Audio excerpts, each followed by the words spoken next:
why did you write this? What made you want to help people track God moving in their life? Well, I've written some books about helping people see God when life is hard or mysterious or you don't know what God is doing.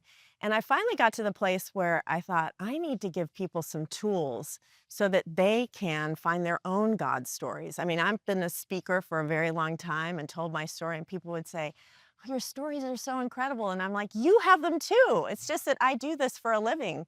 And so this book really helps people excavate their own stories and see where God has worked in ways that they probably haven't noticed before. It's not just a timeline, it's really taking them through different ways to see God in their life so that when they're confused or in the dark or you're in the middle of a story, you will remember what God has done and how he's worked and think to yourself, I just need to wait right now. I need to look at where God might be that I'm not looking instead of the place that he's not that I wish he was and just wait and watch. And I think that's what this book helps you do. So it's not just looking back, but it's looking back so you can lean into faith.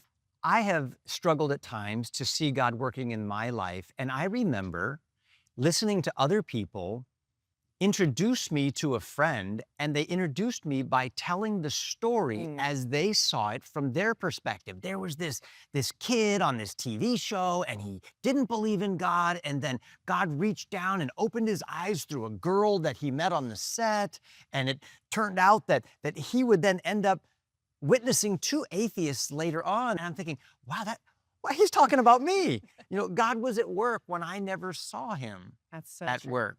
And I think when you, through your book, help us to see that God's been writing a story and we're somewhere in the middle chapter Mhm. of that story and he's not finished yet, it gives us great hope. Yes, absolutely. Because we know that as we're living something, we don't really see what God is doing. Right. And the way we know that is by looking back at some of our stories. Yeah. Because if we had stopped those stories in the middle, we would have never imagined that they would have taken the twists and turns that they did.